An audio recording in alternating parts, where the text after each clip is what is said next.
infonya ya, tolong lebih detail besok-besok. Sama tanpa bermaksud berterima kasih terhadap pandemi, kalau memang benar proyek ini jalan 2019, mungkin bukan saya yang memerankan Om Hao. Akhirnya berjodoh dengan Kisah Tanah Jawa. Sebenarnya saya dengan Om Hao tuh kenal udah cukup lama. Cuman memang kita sempat lose kontak karena memang Om Hao kan memang tinggalnya di Jogja, saya di Jakarta. Paling kalau ada kesempatan, misalnya saya lagi main ke Jogja, kita akan ketemu. Tapi memang benar-benar proyek ini kita tahunya belakangan bahwa ada keterlibatan satu sama lain. Gitu. Jadi emang Kisah Tanah Jawa selalu punya tempat di hati saya. Makanya saya sangat luar biasa senang ketika ditawarkan untuk bisa terlibat di proyek ini. Ya mudah-mudahan apa yang kita kerjakan ini bisa menyentuh hati teman-teman. Dan sekali lagi, buat yang malam ini sudah hadir, saya ucapkan terima kasih banyak. Kalau suka sama filmnya, jangan lupa untuk disebarkan bahwa film ini nanti tayang tanggal 21 September di seluruh bioskop serentak. Kalau nggak disebarin, nanti yang di sana ikut pulang. Oke, segitu aja dari saya. Terima kasih. Oke, sebelum kita ngobrol. Hari ini tanggal 13 ini kita launching music. Ya, tadi kita launching music video. Jadi memang tanggal 13 ini menarik sekali. Dan kita akan langsung masuk dulu ke dua pertanyaan dulu, kedua media dulu, nanti baru kita ngobrol lagi sama cast yang lain. Oke, silakan pertanyaan pertama. Sudah ada mikrofonnya kah? Mic-nya di mana? Sudah. Oke, silakan.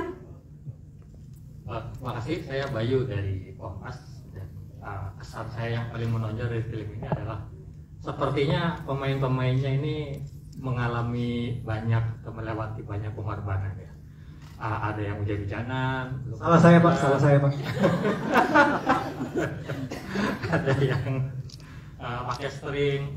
Nah, coba saya mau menanyakan representatif ya dari yang untuk tokoh utamanya, Pak Mahendra ini. Salah satu yang paling saya ingat tadi adalah adegan ketika tahu-tahu ada di dalam kain kafan sudah terbalik seperti itu dan juga siram, dilempar dengan ini ya tanah gitu. Nah mungkin bisa cerita sedikit tuh kayaknya sampai masuk ke mulut-mulut gitu loh. Gimana sedikit itu tanah bener atau gimana Pak? Tanah merah. Seperti itu. Nah, yang kedua untuk Om Awi dan Om Hao ini saya ngelihatnya juga satu aspek yang lain adalah dari make up-nya. Saya ngelihat ini ada keunikan, ada perbedaan. Kalau tidak harus saya bilang bahwa make up ini ciamik gitu ya, Om Awi. Itu mungkin bisa dijelasin bagaimana pemilihannya, terus juga Om Hao mungkin dari sisi pelaku yang pemilik garisnya langsung mungkin ada kasih masukan apa nih sehingga mungkin semacam mediasi gitu loh, apa yang Om Hao lihat mungkin disampaikan gitu loh kepada Om Awi sebagai sutradara. Itu dulu, terima kasih. Langsung dijawab saja. Oke, pengalaman dikubur ya. Jadi memang gimana ya? Jadi memang sebenarnya salut kepada tim art director juga ya, memang persiapannya juga luar biasa ya dengan segala perlengkapan. Jadi memang sebenarnya disediakan ini Mas ya, disediakan tanah kita bilangnya apa sih? Jadi tanah buatan lah gitu. Jadi itu bukan tanah asli yang harusnya tadinya dilempar ke wajah saya ini ya gitu. Tapi begitu kita melihat di setnya, ternyata memang kebutuhannya akan lebih dapat. Secara emosi pun saya yang memainkan juga akan lebih dapat ketika itu menggunakan tanah real yang memang ada di situ. Karena itu kan di liang lahat. Liang lahat itu memang kemudian shotnya juga cukup memperlihatkan bagaimana tekstur tanahnya gitu. Jadi akhirnya bersepakat untuk sepertinya pakai tanah aslinya aja gitu. Jadi itu tanah asli disertai dengan batu-batunya, jadi memang ada bonusnya. Tapi itulah ya, itulah keajaiban dari industri film bahwa saya tidak pernah menyangka bahwa di kesempatan bermain film ini Pak, akhirnya saya mengerti bagaimana rasanya tanah, gitu. Kalau tanya, saya juga nggak tahu gimana dijelasinnya, tapi pokoknya itu pengalaman yang luar biasa. sering banget saya kok dikerjain sama Mas Awi, sering banget. Dan itu salah satunya yang kita kerjain dengan ya itu kesepakatan bahwa kita pengen bikin jangan sampai scene itu terganggu dengan hanya karena detail-detail yang sebenarnya kita bisa atasin. Ya udah pakai yang asli aja gitu. Sebenarnya waktu take 1 kita pakai kopi dan coklat. Begitu nempel di mukanya How dan menempel di kain pocongnya, kelihatan banget nggak real, coklatnya lebih muda kan. Jadi begitu take 2 kita bersihin dulu, Deva kita belum ngomong dulu nih. Begitu dia mau take, loh Mas Afik tuh kayak tanah asli ya.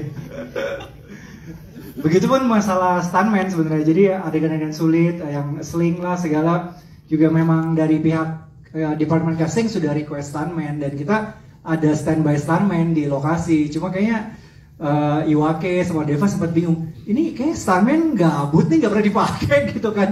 Karena saya bilang ya nggak bisa pakai stuntman karena shot saya selalu ngeliatin muka mereka gitu kan. Tapi itu saya komitmen juga ke Dela, ke Deva, bahkan ke Naila. Pokoknya kalian nggak pakai stunt, pasti kelihatan di bioskop gitu. Kalau nggak kelihatan mah pasti saya bisa pakai stunt gitu sih. Jadi ya bisa dilihat kan yang dikubur tuh. Deva kayaknya mungkin ada tahan nafas 1 menit tuh kayak dia di bawah tanah. Ya, jadi akhirnya kita semua pakai pemain asli. Terus kalau masalah makeup, kebetulan kayaknya tim makeup saya ada di situ, Mbak Yona yang duduk dekat Walisri. Nah itu tuh, Yona tuh yang memakeup pocong Walisri. Untuk masalah makeup kayaknya Mbak Yona mungkin ngobrolnya sama Om Hao. Iya, kebetulan saya sama. Iya, terus. Iya, saya ketemu Mbak Yona sebenarnya di lokasi, Pak. Ketemu di lokasi dan itu request dari beliaunya sendiri yang tidak disebut 3 kali, Pak. Yang di pojok. Waktu itu beliau mendatangi Mbak Yona dulu, request saya ingin di make upnya seperti apa, dan saya juga datang ke lokasi ngecek, termasuk yang ini bonekanya itu Mas Ali ya, yang pocong-pocongan itu juga. Dan dalam pengerjaannya sendiri saya intens ngobrol sama sosoknya itu dari awal, sejak itu dibikin tweet waktu itu di IG dan juga Twitter Kisah Tanah Jawa, kemudian menjadi buku. Itu sudah operatif lah sosoknya gitu. Karena saya nemunya dari hasil audisi juga, Pak, audisi pocong se-Indonesia. Saya pilih yang paling menarik gitu, yang kalau selama ini yang bentuknya dibungkus saja itu kan sudah umum ya. Saya mau cari yang berbeda dari yang sering saya lihat, sudah bosen biasanya gitu. Terus nemu yang ini yang pakai hoodie itu. Tapi ininya gundul, itu saya yang namain sebenarnya karena unik gitu. Jadi pocong nggak dikucir, tapi dia terlepas kayak pakai jaket hoodie. Karena saya ngeliat dari jauh awalnya ini orang pakai jaket, oh ya ternyata enggak. Terus datangnya nggak ketok pintu tapi ngedorin kepala. Itu jam 2 pagi ke rumah saya pada waktu itu. Terus ngobrol, penulisannya seperti apa. Di awal sebelum saya dengan Mas Awi, saya koordinasi dengan Sugi dulu. Jadi dengan penulis ini mau seperti ini gambarannya, dan tidak dikurangi, tidak ditambahi, itu permintaan dari sosoknya sendiri. Jadi sampai hari ini masih ngobrol, termasuk hari ini sore sebelum maghrib, minta duduk di mana, kain kafannya apa, bunganya mau seperti apa, bunga mawarnya seperti apa. Majak temen boleh nggak? Boleh aja saya. Biar raminya nggak hanya di alam kita, tapi di alam astral juga yang nonton dan. Alam astral bisa beli tiket bioskop nggak ya? Belinya di sana gimana? Iya, kalau mau apply kredit BNI di depan langsung, ya Pak ya, langsung bisa dipercepatkan prosesnya. Oke, kita langsung masuk ke teman media yang kedua, silakan. Ya, silakan Mas. Selamat malam. Saya Supri dari Tablet Bintang. Selamat untuk kisah Jawa. Kisah Tanah Jawa di film. Pertanyaan pertama mungkin buat Om Hao langsung. Maaf Om Hao, mungkin agak terlalu. Om Hao, ini bisa dibilang based on true story atau berdasarkan dari retrokognisi Om Hao?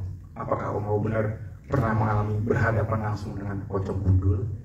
Kayak gitu, bisa cerita dikit. Terus untuk Pak Manoj, kenapa dipilihnya kok dari sekian banyak kisah Tanah Jawa, kenapa diambilnya pocong gundul? Terus saya lihat filmnya tuh sebenarnya pengen nanya ke Iwake, tapi nggak ada. Kenapa akhirnya memilih Deva sama Iwake? Sekilas melihat Deva tuh kayak Om Hao tuh 11-12 sih sebenarnya, agak mirip. 11-nya saya kan, 12-nya pasti dia. Terus untuk Madugina, bisa cerita sedikit, dulu kan Madugina sempat tampil nyinden ya di KKN. Sekarang juga akhirnya tampil kolaborasi sama Iwake. Cerita sedikit soal pengalamannya dengan Iwake, akhirnya kok rap campur sinden itu gimana antara hasilnya gitu. Itu. Terima kasih. Silakan Om Hal langsung jawab. Terima kasih Mas. Sebenarnya ini memang untuk latar ceritanya itu cerita asli, gitu. Based on true story. Berawal dari satu sekolah di kota Jogja, saya tidak bisa sebut sekolah mana, sering terjadi kasus kesurupan sekolah ini. Dan kita coba menggali cerita, ternyata kita berhasil karena kita mendapatkan narasumber dari para alumni. Gitu. Alumni ini berasal dari Javanika, gitu. Jadi sobat setia kita. Gitu. Jadi kita gali, kita mendapatkan cerita secara interview ya, kemudian digambarkan denahnya, kronologi ceritanya seperti apa. Baru setelah saya mendapatkan data-data ini, kita bilang data primer ya. Saya kemudian tidak pernah ke sekolahnya karena takut gitu. Sempat dicari gurunya untuk datang untuk lihat langsung gitu, tapi saya nggak enak sebenarnya. Jadi beberapa teman-teman angkatan saya itu pernah sekolah di sini, alumni, dan menceritakan. Kemudian secara retrokondisi itu ketika saya berkenalan ya, yang sekarang jadi teman baik yang ada di pojok itu ngobrol intens gitu. Jadi ngomongin tentang ini itu seperti apa. Bahkan di 1 bulan terakhir ini semua entitas pocong itu deket Mas. Gitu. Bahkan istri itu posisi maaf ya sedang hamil gitu, terus nyiumin bau kapur barus terus. Ini jangan nyiumin kapur barus gitu. Nanti mau tak kasih tahu karena kapur barus itu aromanya dari entitas pocong. Gitu. Bahkan setelah dari entitas ini itu kemudian nyebar ke teman-temannya, kamu mau cerita nggak? Itu banyak kisah-kisahnya. Jadi saya berdasarkan data interview terhadap para alumni saya dapat, kemudian mempelajari dinas sekolahnya seperti apa, posisi letak makamnya di mana, kemudian saya mix ya, saya komparasi dengan dari residual energi atau disebutnya metode retrokognisi. Jadi melihat ke belakang. Baru kemudian ada teman saya Mas Di, itu yang melukis, menggambar pada waktu itu, kemudian dituliskan juga menjadi buku dan baru dikembangkan. Ini Pak Manas sekarang. Tadi pertanyaannya kenapa buku ini dan kenapa castingnya mereka ya. Bukunya kan awal-awal kita ada ambil 3 judul, Pocong Gundul, yang kedua Bang Gaib ya. Tadinya saya lagi debat sama sutradara, dia maunya Bang Gaib. Paling obses ternyata lebih ke Bang Gaib, betul ya. Bukan ternyata Benny. Saya pikir nggak Bang Gaib, Bang Benny deh. Jadi tadinya Bang Gaib, cuman saya tertarik sekali dengan, saya kan lihat dari segi komersial, jualannya apa, menarik. Yang pasti saya terinspirasi kalau kisah nyata, bukan quote-unquote orang ngomong ini cerita asli, tapi dasarnya apa, researchnya apa, ini ada Om Aunnya sendiri. Bagi saya itu udah sangat elemen yang atraktif banget, sangat jualan bagi saya. Karena kisah nyata, ya, yang pasti kita inspire, kita balance supaya nontonnya jadi kan cerita di buku visual, tapi semaksimal mungkin, semirip mungkin atau apa ya, adaptasinya harus sesuai lah semaksimal mungkin. Jadi bagi saya simple, Pocong Gundul sangat menarik, pocong relatable, apalagi bagi saya yang belum pernah saya lihat di film atau di apa, gundul, pocong gundul itu. Jadi pas kalau udah ngomong gundul, pocong gundul, ya itu siapa lagi kalau yang tepat jadi pocongnya, no brainer. Dan balik lagi, saya ke tim sama casting, sama kerja itu ngobrol sama tim bahwa semirip mungkin, benar 11-nya Deva omongnya, jadi 11-12 nih bagi saya. Itu ada reality element, karena saya lihat penonton kita sekarang mau sesuatu yang lebih real, lebih believable.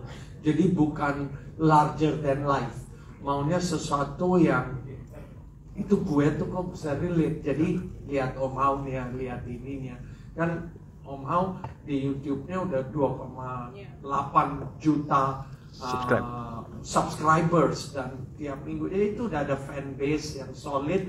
Saya tidak mau mereka kecewa, supaya semaksimal mungkin lah untuk 100% memuaskan, kan it's not easy. Jadi itu strateginya udah tepat mau kemana. Itu aja sih dari saya. Terima kasih. Thank you Pak Manoj. Madu silakan. Oke, sebelumnya Assalamualaikum warahmatullahi wabarakatuh. Selamat malam Sugeng Dalu. Jadi benar, ini adalah soundtrack kedua film bersama MD, and I'm very honored to be chosen again. Terima kasih karena telah mempercayakan lagu Mantra Dahana ini bersama saya lagi. Waktu itu sih pertama kali dikasih tahu kalau akan berkolaborasi dengan Om Iwa, saya senang dan kaget ya, kayak siapa yang nggak tahu Om Iwake gitu. Pas kecil juga dengerinnya Iwake, ya jadi ketahuan umurnya jauh Om Iwa, maaf ya. Jadi pas saya kecil dengarnya Iwake, terus pas gede ternyata diajak untuk berkolaborasi sama Om Iwake, pastinya senang banget. Cuman di sini tantangannya karena rap dan sinden itu sebenarnya dua musik yang berbeda gitu. Di sini tantangannya. Tapi saya dan Om Iwa percaya kalau misalkan walaupun seenggak versatile nada sinden dan rapper untuk dijadikan satu, tapi itu tetap musik dan tetap rasa. Jadi kita bekerja sama untuk mengkolaborasikan sebagai lagu yang hidup dan indah begitu. Dan fun fact, sebelumnya saya nggak pernah ketemu Om Iwake sama sekali sampai rekaman lagu ini juga belum ketemu. Jadi kita rekamannya secara terpisah. Waktu itu saya lagi pulang ke kampung halaman di Gunung Kawi, Jawa Timur. Jadi saya ke kota dulu karena di sana tidak ada studio yang proper. Jadi saya ke kota dulu selama 1 jam, terus rekamannya di situ via Zoom call sama Om Iwake. Jadi lagu yang sudah kalian dengarkan tadi itu direkamnya saya dan Om Iwa secara terpisah gitu.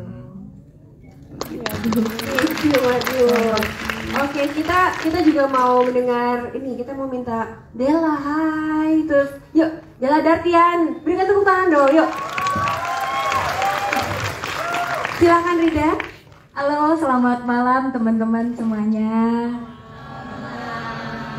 Ini saya mau berterima kasih dulu kepada Pak Manoj dan Mas Awi sudah diberi kesempatan untuk bekerja dalam proyek ini. Dan teman-teman partner saya di KTJ, Deva dan Naila dan Kang Iwa yang nggak bisa hadir. Senang banget bisa bekerja sama mereka, dan ini sebenarnya cukup apa ya, fun fact mungkin. Kenapa saya mau mengambil proyek ini?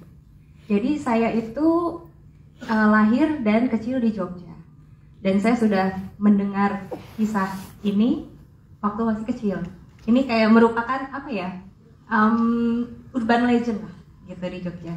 Dan dulu ada masanya waktu saya masih kecil, orang-orang Jogja itu nggak, daerah saya tuh di daerah Demangan, di daerah situ itu di atas jam 6 mereka itu takut untuk keluar rumah karena takut untuk diketuk pintunya gitu. Jadi ketika ada proyek ini muncul, wah saya senang sekali bisa bekerja sama dan turut andil dalam proyek ini. Thank you, Della. Aduh, saya mau ngomong juga takut. Gimana Om Hao? Iya, ngetuknya gitulah pokoknya. Oke, Naila De Purnama, silakan menyapa teman-teman media malam hari ini. Halo teman-teman semuanya, selamat malam. Aduh, ini sebenarnya lumayan deg-degan karena mungkin bisa dibilang ini tuh first time aku main film horor bersama MD pastinya. Terima kasih banyak Pak Manoj, Om Awi juga terima kasih, dan pastinya semuanya ada di sini. Kak Deva, Kak Della, terima kasih banyak. Udah bikin aku bener-bener jadi seneng banget ya kasih syuting. Dan menurut aku film Kisah Tanya Jawab Pocong Gundul ini tuh bener-bener jadi pengalaman, banyak banget hal-hal baru yang aku cobain karena film ini gitu. Jadi pastinya super duper menjadi tantangan juga pasti, tapi juga aku gak sabar sejujurnya buat melihat hasilnya kayak gimana, dan semoga juga kalian puas dengan hasil film yang udah kita bikin dengan sepenuh hati dan sepenuh tenaga, jiwa dan raga. Terima kasih Kak, terima kasih. Dari tadi dapat cerita dari Pak Manos katanya skenario-nya dibongkar. Saya minta Mas Aga sama Mas Ogi juga untuk menyapa teman-teman bergantian. Boleh. Iya, kita mulai nulis